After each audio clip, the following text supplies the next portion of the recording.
Good morning, folks. Happy Wednesday. All right. So I gotta learn to fade that out a little better so it's not so abrupt start-stop. All right, we got just a couple things on tap for today. All right, first, the project is coming up due, right, on Monday.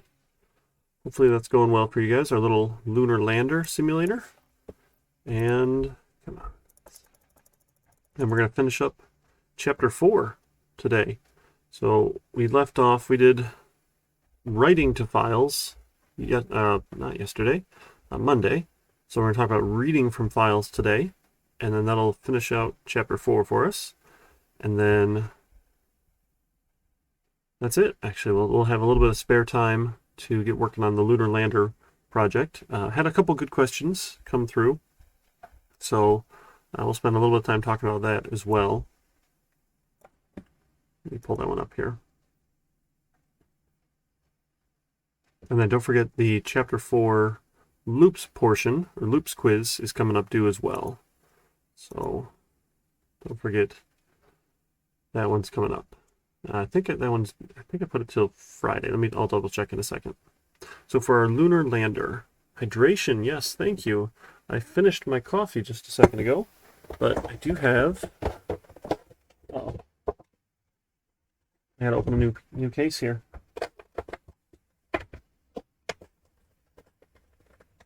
I do have. Here we go. Cheers. Sparkling water. These things are good. These are good. Thank you. You gotta stay hydrated. It's really important, right? And that's like actual hydration here, right? Because it's water. Oh, man. Okay. I don't know if the cold weather or what, but my internet's been super flaky. Yesterday was rough, and then it seems decent for classes, and then all of a sudden it just stopped working. So hopefully it's going well for you guys. All right, so our Lunar Lander, right? Someone had asked about the Self-Destruct Sequence, right? Because this idea that what's happening every time we send a command, its distance goes down by 1 if a valid command was entered. Like as we're going down, like, hey, what do we want to do? We go down by 1. We go down by 1. We go down by 1. We go down by 1 as we're giving it commands here. So if you activate the self-destruct sequence, you can either keep going down by 1, getting closer and closer and closer to the surface while we wait for that cancellation code, or just say, oh no, that you're not supposed to type that one in, enter the cancellation code, and then forget about the going down by 1 until they've entered the cancellation code. And that would just be one valid command there. That's probably the easier way to go about it. That's what I had expected you folks to work on. Is like if they enter the self-destruct sequence command, then we just say, oops, no, you're not supposed to do that. Please enter the cancellation code. And just keep them right there in a loop until they've entered that. And then we'll say, okay, that was then the one valid command. We've gone closer to the surface by 1. I think that's the easier approach for you guys to work on. Okay, and then right when we get to 0, when our distance to the surface is 0, if our x and y axes tilts are 0, we win. Or if they're not 0, the lander breaks, we lose. Game over. Right, so the goal is to get these tilts that start with random values, right, between -10 and 10. We want to get that to 0 with our tilts, right? With our, hey, tilt x plus, tilt x minus, whatever commands we wanted to call that here. So we're asking them to enter a string value, right? And they'll do this thing. All right, let's take a look. We did, pull up my GitHub here. Enter, there we go.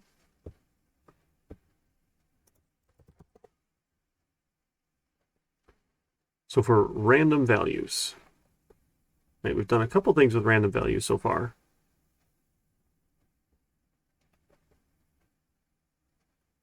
We do new random? Nice. Here in Project 4. 4 files.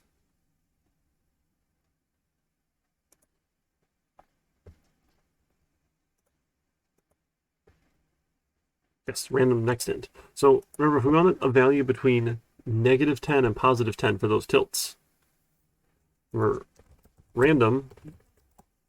When we say next, we've got this next int option that gives it a bound. And it's going to be inclusive of 0. So 0 is an option, but exclusive of whatever we tell it. So if I say 10, I'm going to get 0, 1, 2, 3, 4, 5, 6, 7, 8, or 9.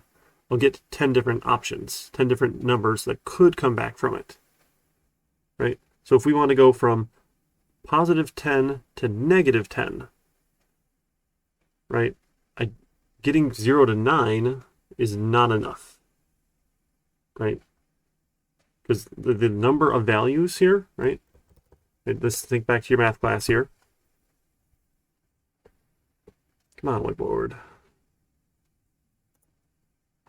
Oh, you don't want linked lists. There we go. So if we want our little number line here, right? And here's 0, here's 10, and here's -10.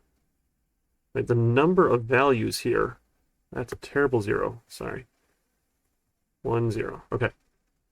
Right? So -10, -9, -8, -7, -6, -5, -4, -3, -2, -1. 0. 1, 2, 3, 4, 5, 6, 7, 8, 9, 10. So how many total values are here? Right? Well, there's 1, 2, 3, 4, 5, 6, 7, 8, 9, 10, 11 to get from -10 to +10. Right? 12, 13, 14, 15, 16, 17, 18, 19, 20, 21. Right, so there's 21 different possible numbers we could get if we want to be between -10 and +10. Right, does that make sense? So if I were to use, say, random, that cannot, right? Random 21, I'm going to get between 0 and 20, right? Because it's exclusive of 21, but 0 to 20 gives me 21 different possible values I could be. So now I'm close, but now I'm from 0 to 20 is too far this way, right? 0 to 20, that range is over here, so we need to shift it this way. So how do we shift that range by 10? Right? We just subtract 10 from it. Right? And that'll shift that range back. So now my possible values will be between -10 all the way through to +10. Right? I don't know if I had actually talked too much about that before.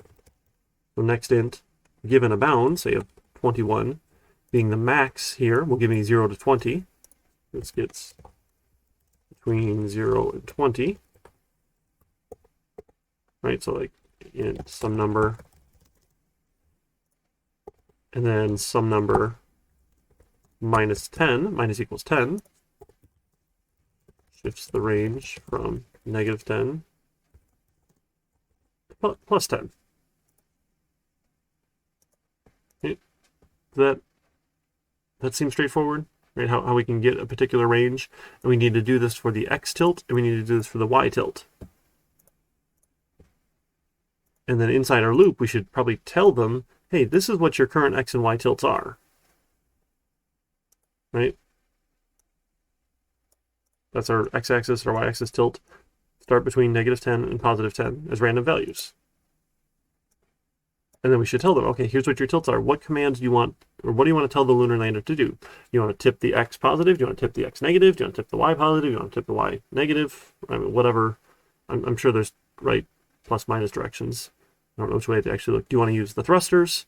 Pretend we've got unlimited fuel. It'd be nice to like have a limited amount of fuel at some point, but you know, again, this is not really an interesting Lunar Lander game or simulator. This is just just a mock-up to say if we can use loops or not. Okay, do nothing, which is fine. Like, we're in a good position. We just want to get closer and closer and closer to the surface. That's valid. Like, don't do anything. It's fine. We can activate our self-destruct sequence and say, oh no, that's the wrong thing.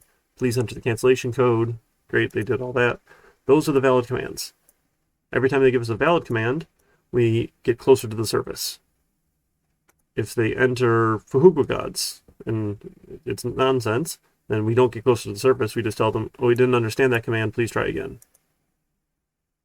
Right? Here's the list of commands. You can tell me this, you can tell me this, you can tell me this. Right? We're just looking for strings. Another fun way to do menus, right, is you can ask them to enter numbers. Right? Enter 1 for this, 2 for this, 3 for this, 4 for this, 5 for this. Menus are fine too. That's nothing wrong with that. I don't actually know if we've done... I don't know if we did that or not. Like with our... I'm guessing we just had to enter regular numbers when we never used a menu for that. But Mr. Gaddis is good at using menus. Like, he'll print out, hey, enter a 1 to do this, enter a 2 to do this, enter a 3 to do this. And that's a little bit easier to check for sometimes than did they enter tip y-axis positive. You know, less typing to go wrong at least. Okay? Does that help for finding the x-axis tips here? It really has nothing to do with files. I was just throwing that in some code here. You guys are awfully quiet in chat. It's okay. It's one of those mornings, right?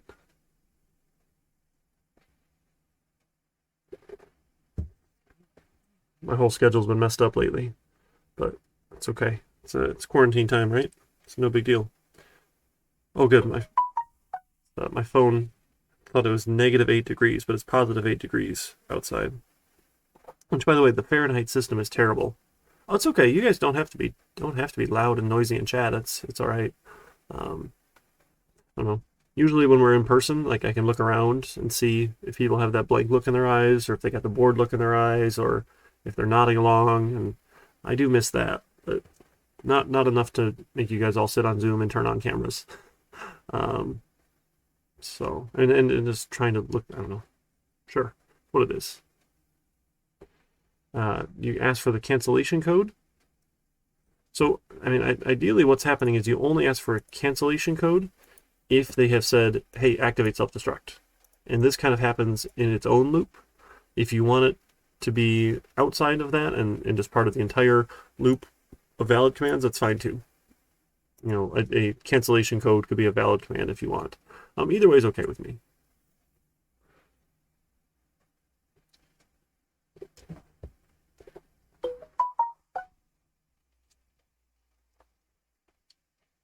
Nice. Okay, so we're feeling good about this. Again, due on Monday, 10 a.m. I'm going to go over the solution Monday, first thing. I've got to have it in so I can go over, you know, how I would approach it and how I might go solve the problem. Okay, awesome. You guys are doing great. I've got to finish up getting those quizzes graded for you guys. Sorry, we got a little bit behind on that. I got the projects in, but this Chapter 2 and Chapter 3 quiz I got to get graded for you folks. Don't forget the Chapter 4 loops quiz. Oh, I did push it out to Monday. I don't think I posted it early enough, so I want to make sure you had plenty of time for it. I think I posted it like Saturday, some early time in the morning, because I was up late Friday night. And I try not to have things due on the weekend if I can help it. So using scanner, you just use next line. So if we got a scanner, maybe we'll call it keyboard. There's a new scanner. Again, keyboard is anything we want in. Good morning, Biggie.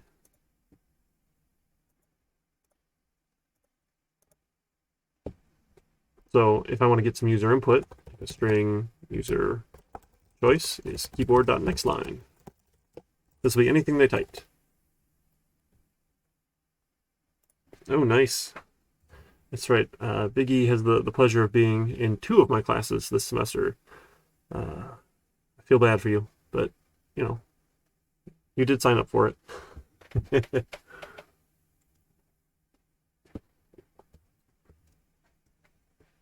Right? And then we could do some sort of files. We do our three things. We open the file, we read or write from the file, and then we close the file. So we can ask the user to tell me what file they want to use. Okay, so and let's just do the file writing. Let's overwrite. Does it? Oh, shoot. Okay, so, oh yeah, the bitrate. Looks like it was having trouble again. Shoot. Sorry, folks.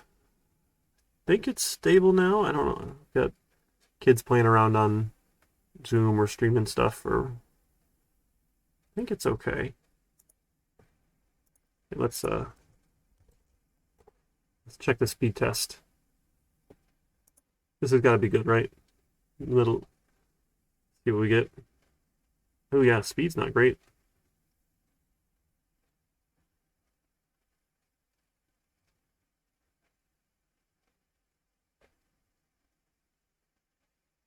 Hmm.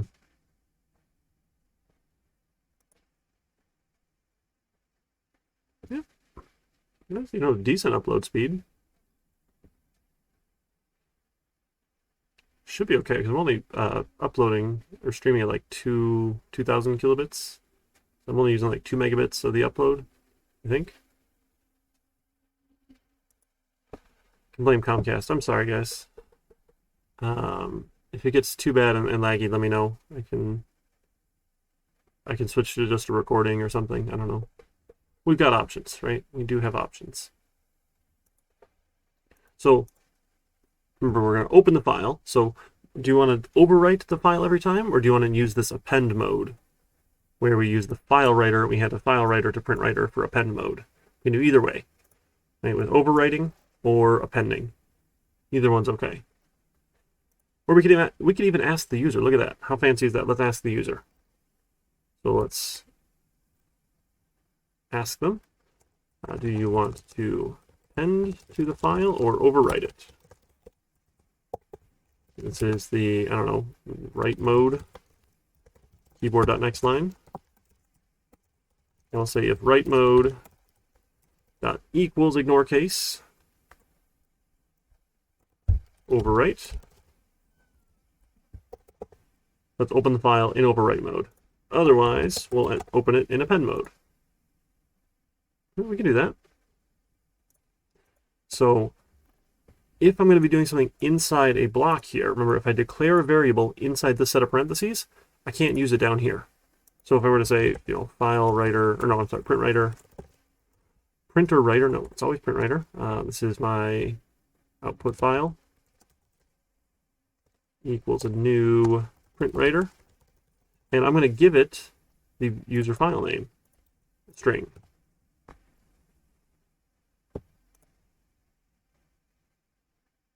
Oops, we already had this one. So this is user, we'll call it user output file. How about user output file? Okay. So I can do that, but now down outside of these curly braces here, I can't call user output file. Right, because it doesn't exist, because we've declared it inside the set of curly braces. It only exists here. So the scope here is to only inside the if block. So what I need is I need to declare it up here outside the if block, and then I can initialize it or assign it here. Output file dot, and now I can use it because it exists, right? So you need to make sure you're declaring it at the scope at which you're going to use it, and then we can just have an if or else here for assigning. So then I can have a file writer, user file writer equals a new file writer, given the user file name, and then true. Remember that true mode will put it into append, and then I can hand that to my output file, print writer, given the user file writer.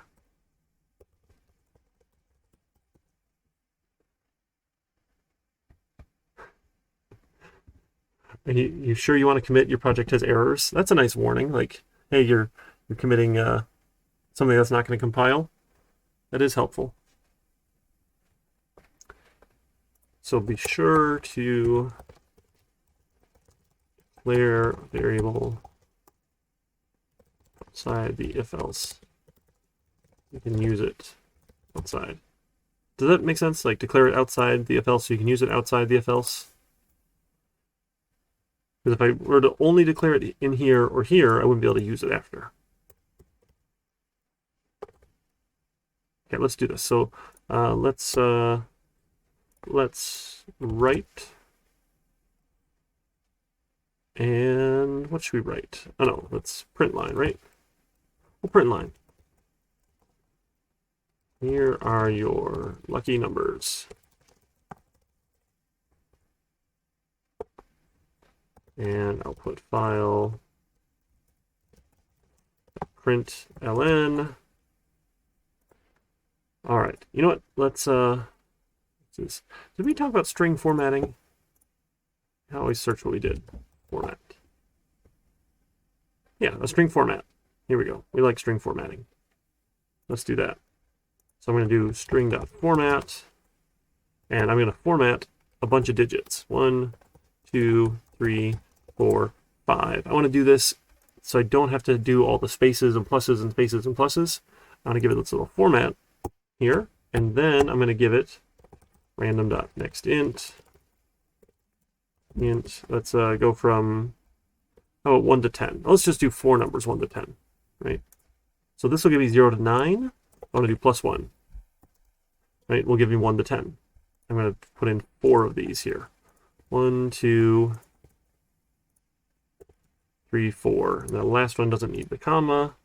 Make sure my parentheses line up. Sometimes you've noticed when you click on a parenthesis, it will highlight the matching opening parenthesis. Or if you click on an open, it'll highlight the matching closing. It's super handy so you can visually see, hey, do I have the right number? Because sometimes it's hard to tell if you have the right number of parentheses. And now like it's big and red because I don't have a matching one. Right? Or if I have one over here, right? There's no matching ending, so it's big and red. It's a nice warning. Hey, you've got uneven amount of parentheses. Because sometimes that's hard to tell. Okay, so I opened the file, I wrote to the file, and I'm going to close the file. User output file. Close. Okay. Let's give this a run. Let's see what lucky numbers we get.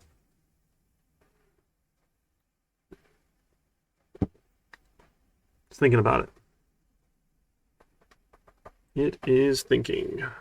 Think. Okay, the name of the file to write to. How about numbers? Remember, file extensions like the .txt are totally optional. Our computer could care less. The reason we have file extensions are to make it easy for us to double click it and for our operating system to know what program to use to open it. If it's .txt, when we double click it, our program will open it with whatever text editor program we set as default. Right? If it's .doc, it's going to think it's a Microsoft Word document. Right? If it's a .pdf, it's going to think it's a PDF file. It's not. But that's what the computer's going to think it is, because that's what file extensions are used for. It could just be numbers. File extensions are totally optional, right? They're just an ease of use for us and for the computer. And let's overwrite. Okay, let's see what we got. So again, it should put it in the working directory, because I didn't give it a full path. I gave it a relative path. So we can actually go take a peek. This files viewer over here. So we got the project viewer, we got the files viewer. That's what it was. I think. Can I open the files? I still can't open it from here. That's obnoxious. But I'm going to see now a numbers.txt file. Here are lucky numbers. 7, 6, 7, 6. Awesome. Let's try it again. Let's do numbers.txt again, and how about we'll do append mode. And here we go, we got some more lucky numbers. 3, 1, 5, 6.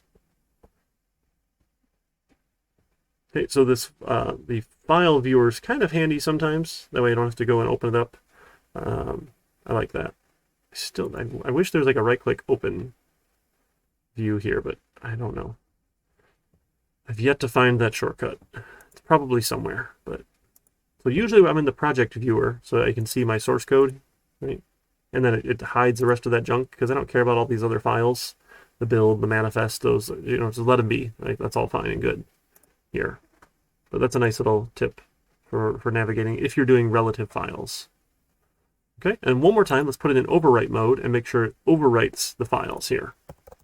Numbers.txt, overwrite, and boom, we overwrote.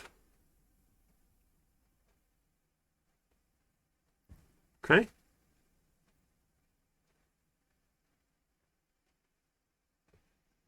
So that's output. You guys feeling okay with output? Now we should do some input. So same process, open the file, read the file, close the file. So let's see if we can read this file just for fun. Okay? So to open the file, we need to make a file. So we say file, I'll call it my input file equals a new file, and we give it a name.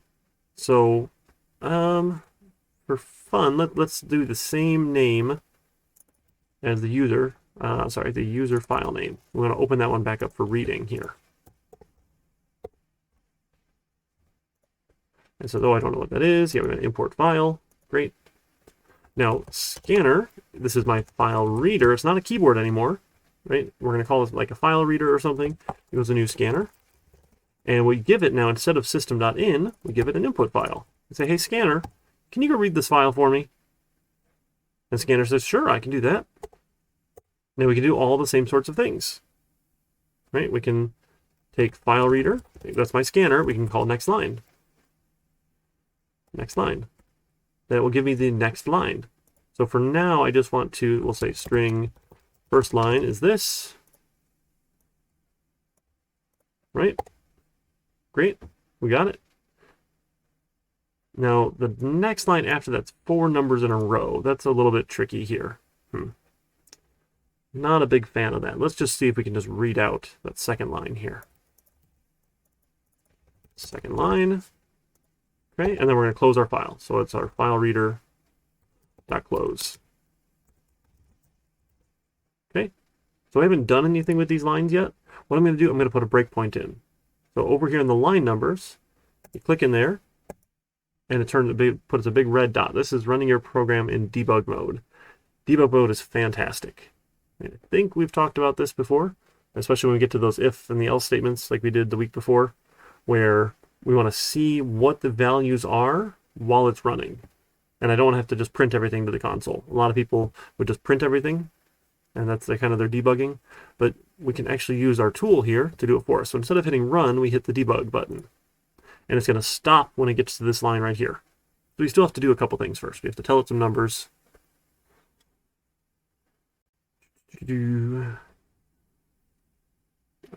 it's, yeah, of course, it's waiting. It's over in the output tab. So you get a couple tabs. There's the variables tab and there's the output tab. So we are still waiting to type something in. So we're over in the output tab. We'll call it numbers.txt. Let's put it in overwrite mode. Okay, now we see it pause. Now I've got a nice green arrow here. So it's at this line ready to do something. If I come back over to variables, I'm going to see these are all of the variables that my program has. They're not all that interesting, right? Scanners and files. So strings I can see, a user file name, and the write mode I can see. I can see what some number is. The other ones don't make a whole lot of sense, and that's okay. There's not a whole lot to look at there. So what we're going to do now is we're going to step over with our debugging options. We want to step over and say, hey, run this line of code. Step over means run the line and then wait at the next one. So once it hits a breakpoint, we now control it line by line by line by line, one line at a time, unless we hit the big fat green continue button, which means, all right, go to the end or to the next breakpoint. So if I step over, I'm going to see now first line should have a value, and here are your lucky numbers. That one's a little small there, sorry. Let me see if I can slide that up over my face. There. So you can see that here are your lucky numbers. Let's step over again. We'll see the second line is now 1, 3, 8, 10. Awesome. And then we're going to close, and our program's done. Step. Program's over. And we can also go look at our numbers file. Right, 1, 3, 8, 10. So we are able to read the file.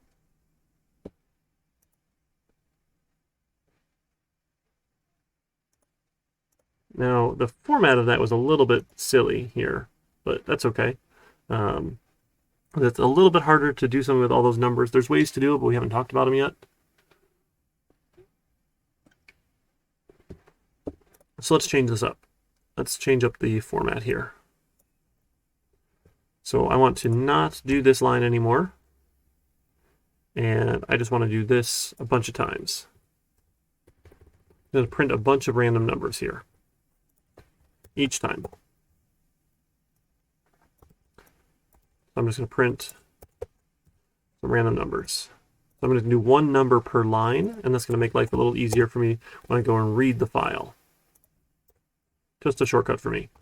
Okay, give that a format. So now we're just going to put 4 numbers in a file here. And now trying to read them like this is rough because I don't know how many lines there's going to be. Right? Because I might be appending or I might just be overwriting. So I want to not do that. I want to, instead, I'm going to loop here. I'm going to say while file reader dot has next. And what that means is it's going to go as long as this file reader says there's another line to read. So as it reads the file, it sets this has next, or it will return with has next if there's more file to read. So if the file's empty, this loop will never run, right? There's nothing to read. If it has 10 lines, it's going to run every time we take a line off if there's more here. So I'm going to say an int for sum is 0. And, oops, I don't want to do that while. While I have another line, I want to take a int for value. It's integer.parseInt. My file reader dot next line. Grab the next line, turn it into an integer. Then I can take my sum and I can add that value. So I'm going to read all the numbers out, adding them to sum, and then we can even print it. The sum of the values are, sure, we'll just add that in here. Sum. Okay? So we're going to use this has next property when we're reading to be able to read from the beginning to the end, no matter how big the file is. Excuse me.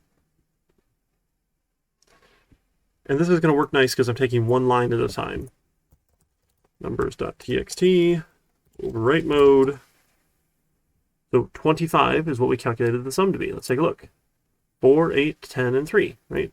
4 plus 8, 12, 22, 25. Sure. Let's run it again in append mode, see what we get. Numbers.txt, we want to append 52 now. Right, so we added a couple more numbers. So 7 plus 9 plus 5 plus 6, that's probably 52, right? I forget what it was before. Let's run it again. Numbers.txt. Append. Right, we added some more numbers. Now it's probably 68 for the total. Right, so by using this loop here, this is why we had to talk about loops before files, right? We can say, hey, as long as there's more files for me to read, I can go do something with it. Okay, whatever we're going to do with that line, we can do something. So if it's an integer, we can convert it. If it's a string, we can just read it. And it depends on what you want to do with your files. So doing file reading, really, I mean, a lot of it depends on knowing the contents of the file. It's hard to just read a random file and know what to do with it. You really have to know, hey, this is at this line, this is at this line, this is at this line, this is at this line, and we can go from there. Okay, and there's lots of different ways of storing information in files. And again, these are all text-based files. We haven't done anything with binary files, those ones that look like gibberish when you open them up in a text editor, because they're not text files. We do the same thing. We open it, we read it, and then we close it when we're done.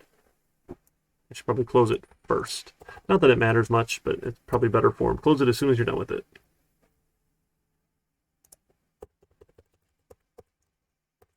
Okay? So how are you guys feeling about reading files then? Right? Either we could read line by line by line with next line, or we could do it in a loop and do it here.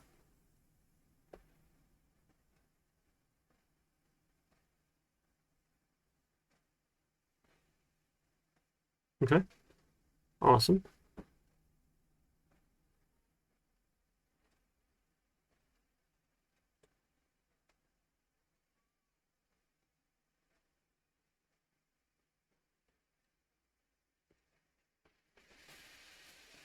Right, I'm just going to double check here. I think we actually covered everything from chapter 4 now, which is good. It's real good. Let's see. Quick pause while I take a look. Chapter 4. Loops and files.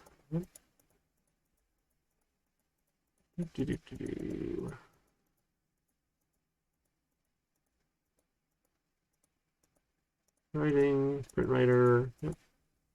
Exceptions, we added our exceptions. File locations, yep, reading data. There we go. Yep. That's good.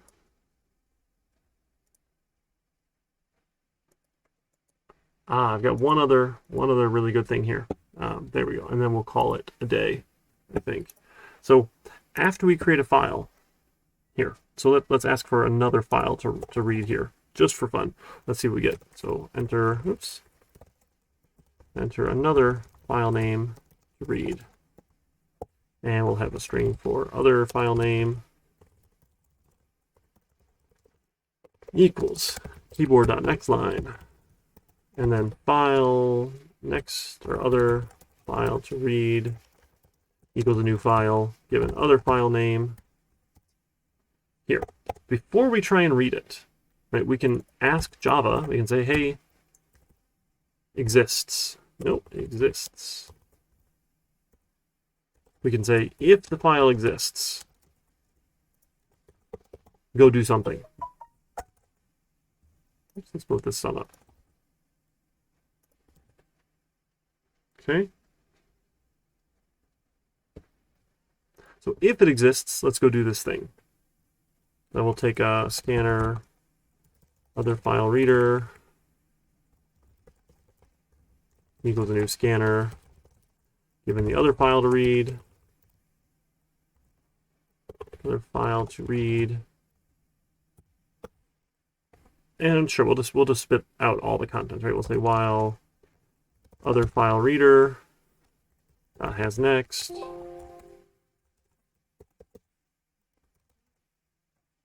I'll take other file reader next line.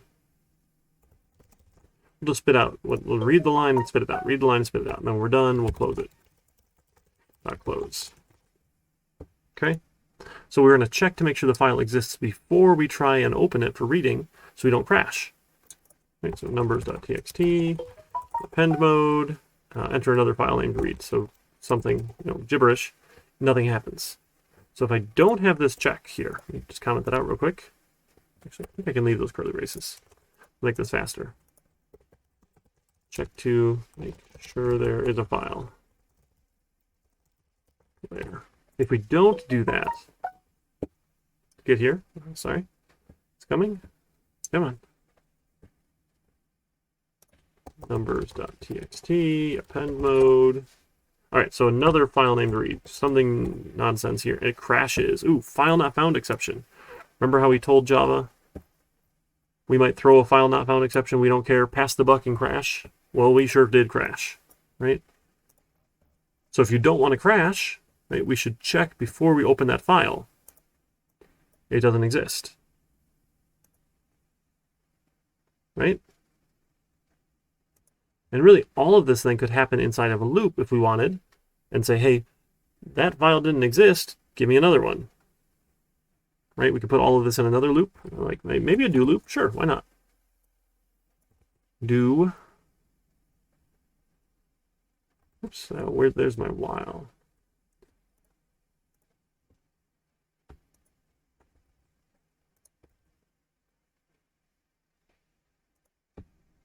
So the problem here that we need this file defined out here, right? Because we need to declare the variable outside of where we're going to use it.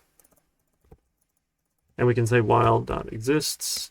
And remember, we got the opposite of that while not exists, right? The not operator flips a true to a false or a false to a true. So while it does not exist, keep on asking them for another file name to read. Once they give me a file that does exist, then I'm good to go, right? So then I can kind of get rid of this if here. Yeah, I like that. I like that. That's fun. Okay, so this is going to ensure enter a valid file name, and we can open it. Right, so they're not allowed out of the loop until the file exists. We just keep asking them for names over and over and over. Okay, once we're done with the loop, then I know I can hand it to Scanner and go and read it and do something with it.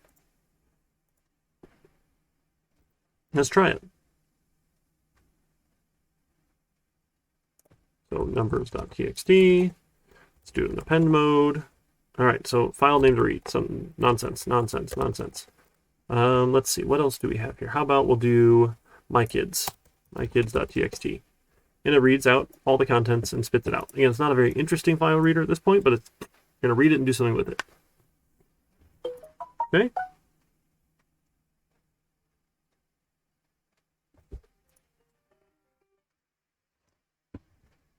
All right, how you guys feel so far?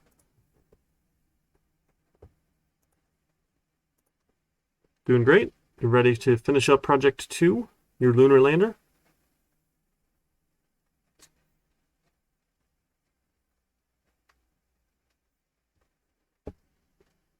All right, awesome. Awesome. So why don't we take our extra time then, get started on that Lunar Lander. I've got office hours today, 1 to 3. Don't forget study group. We're still going to meet the usual 12 to 1.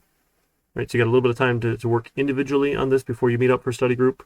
And don't forget, when you do attend, you can earn bonus points towards the quizzes. I did set that up in D2L. I think I just added another assignment, essentially. So instead of trying to add 1 point per quiz, I just have a category I can put them in. Here, one sec, let me pull it up here, make sure I'm showing the right thing.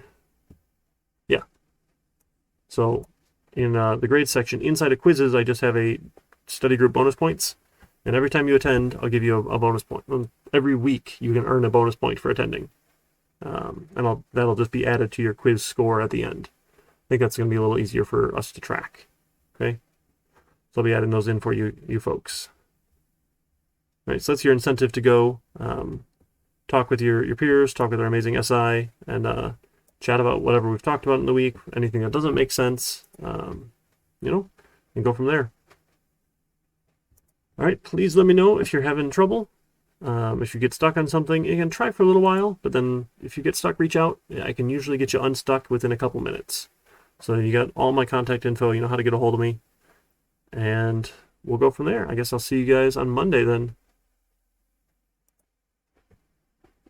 All right, if you do have other questions, let me know. I'll be in the Discord. I can hang out, answer questions too up until our regular class time is over, and then I'll come back. I'll break for lunch, and I'll come back for my office hours, 1 to 3. All right, take care, folks. See you around. Don't forget your coffee. Have a good one. Stay warm. It's cold out there.